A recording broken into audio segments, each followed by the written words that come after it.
Hey there, I'm Savannah and this is Maya. Hi. And we are part of Southeastern Louisiana University's Mycology class for fall 2025. And today we are going to be showing you guys how to collect fungi and fungal specimens for the purpose of entering them into an herbarium. So let's get started.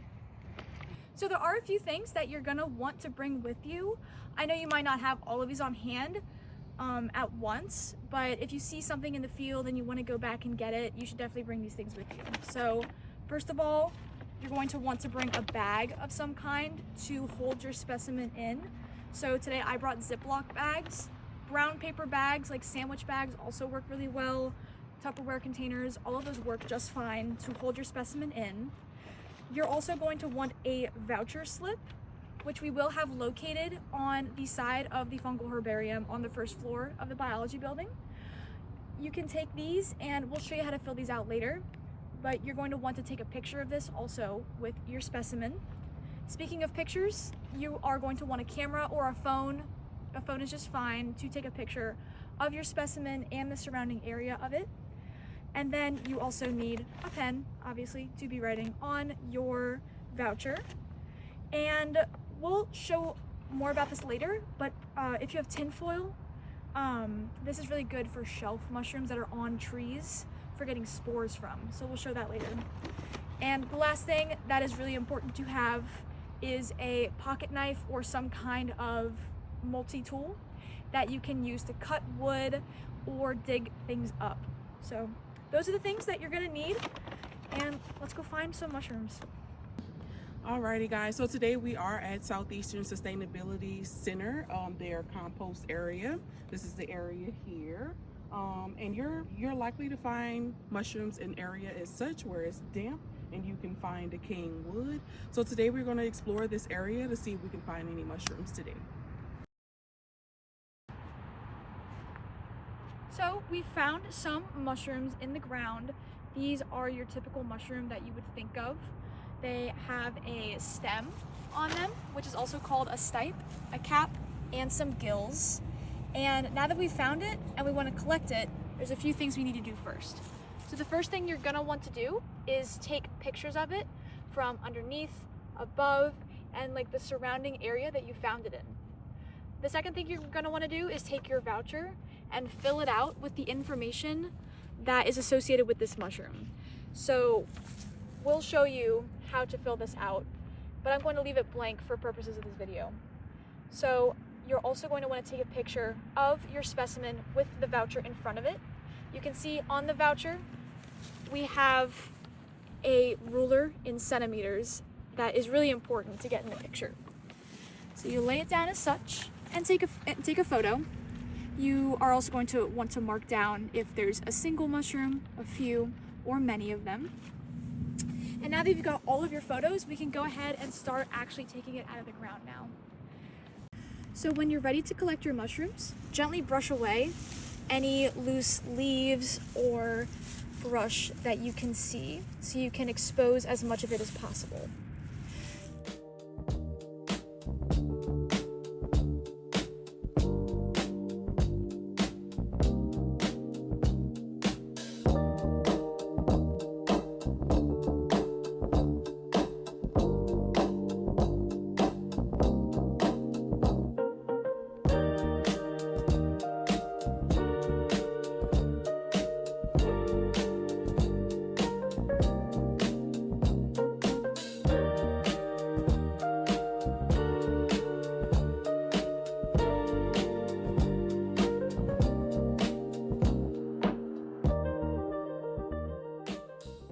So now that we've dug up our mushrooms, we can put them in our bag and gently. And like I said, you can use a Ziploc or a brown paper bag or Tupperware, but make sure it's big enough so that they don't get crushed or anything like that, because that'll disturb special structures that one can use to identify what it is, because we don't know exactly what it is yet. You're also going to want to keep your voucher in the bag that you filled out for this mushroom so that you don't mix it up with any other samples. So once you've got that all together, we're going to seal it up and we're gonna move on to go find some other mushrooms. Alrighty guys, so we found a different variety of mushroom here. These are going to be your shelf fungi, and they're different from your typical guild mushroom because they're going to contain pores instead of gills. So for this mushroom, I'm going to collect it using this knife here. I'm going to use this to chip away at the wood so that we are able to get all of the structures for identification purposes. Also, I have a voucher here. We're going to use this voucher just as we did before to identify where we got our mushroom from.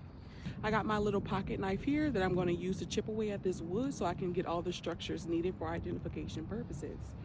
So I've selected the mushroom that I've decided to collect, and I'm going to go in and pry away at the wood, making sure to be mindful of where I'm placing my fingers. I'm going to dig into this wood here.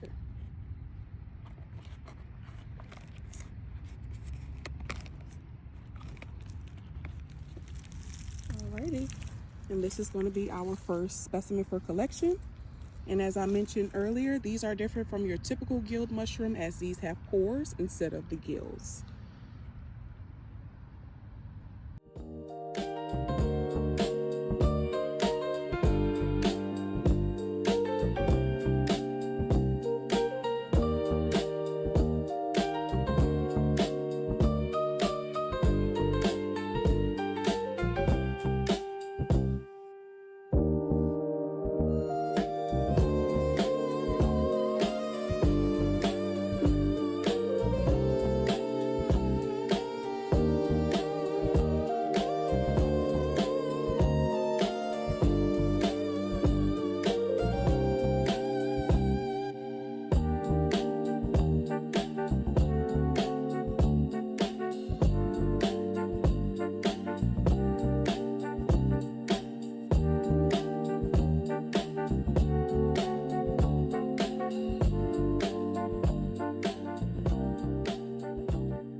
Gently move away some of this material so we have a clear surface to look at. And you can see that there are pores underneath the surface instead of gills.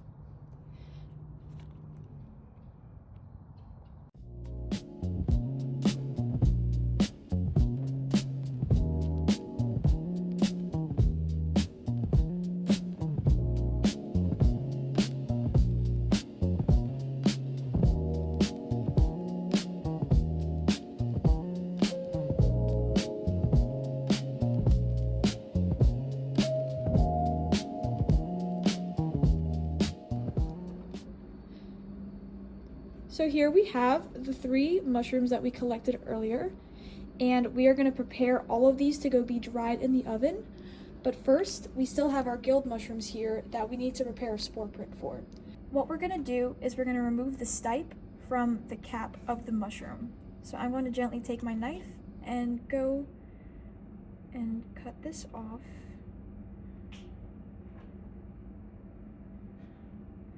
Without disturbing the gills.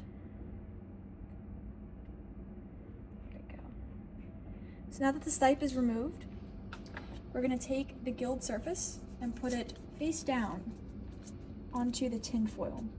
It's okay if all the gilled surfaces are not touching the tin foil. The spores are going to come out from in between the gills. So because this is a fresh specimen, we do expect to see a circular arrangement of spores in a guild-like pattern.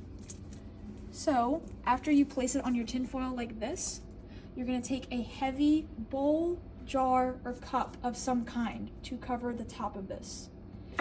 Because it's heavy, the pressure that it creates inside will help the spores to drop down from the mushroom. So we're going to keep it just like this. It's okay if it's on an airtight seal. If it's especially wet, you can put a little paper towel to keep it propped up a little to absorb any moisture. But this one shouldn't be too moist. So we're going to keep the jar on for upwards of 4 to 6 hours or overnight to let spores drop from the specimen. Okay. Alrighty, so we have our paper bags here. We're going to use these to store our mushrooms in and place them in the dryer with these bags here. So I have the student collection ID written on the bag. I also have my name, date, and any notes that I want to make about this particular mushroom before I go ahead and put it in the dryer. And with that, I'm just going to go ahead and place the collected mushrooms into the bags so that we can go ahead and bring them up to the dryer.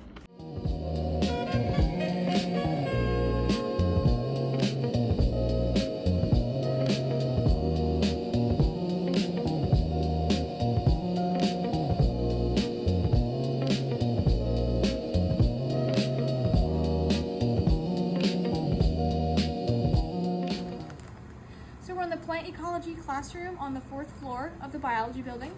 Here we have one of our drying ovens that's kept at 60 degrees Celsius.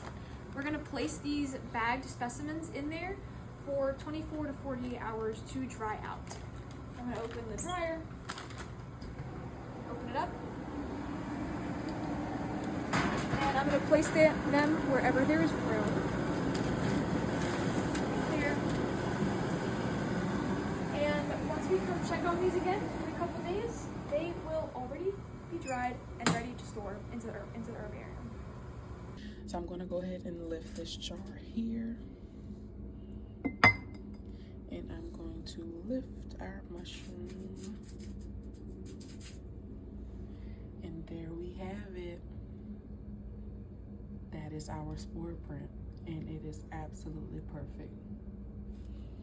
This is the mushroom that we collected from, and I'm sure that this mushroom has millions of spores remaining in these gills.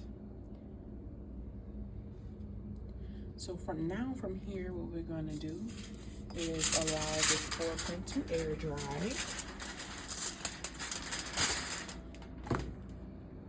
And then from there, we're able to preserve this spore print in the herbarium for others to see. Alrighty guys, so this is the mushroom Savannah and I were able to find. Now today we should see some prints on this aluminum foil here. So what I'll do is go ahead and start to unwrap this package here and see if we were successful. Yes, we were, guys. Look at this. Wow. Now, it wasn't in the typical shape that we would think about when seeing a spore print. However, this is so abundant with spores. We're going to take this back and see what we can see under the microscope.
specimens and you've properly identified them down to the genus or species, you can contact the coordinator of your herbarium to properly document and catalog your specimens, and so that they can be placed in the correct area in the herbarium for future scientists.